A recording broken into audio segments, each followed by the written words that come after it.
দীর্ঘদিন পর আমদানি রপ্তানি কার্যক্রম বৃদ্ধি হতে চলেছে সাতক্ষীরার ভোমরা স্থল বন্দরে। চ্যানেল এইচ এর স্টাফ রিপোর্টার আব্দুল ওয়াহাবের পাঠানো তথ্য ভিডিও চিত্রে দেখুন বিস্তারিত। সাতক্ষীরা তথ্য দক্ষিণবঙ্গের একমাত্র প্রাণ কেন্দ্র সাতক্ষীরার ভোমরা স্থল বন্দর। তবে কালের বিবর্তনের দীর্ঘদিন ধরে ঝিমিয়ে পড়েছিল বন্দরটি।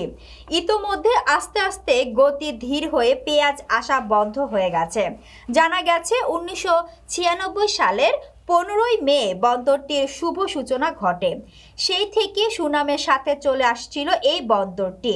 এমনকি সরকারের রেকর্ড পরিমাণ রাজস্ব অর্জনেও সক্রিয় ভূমিকা রেখে আসছিল বন্দরটি।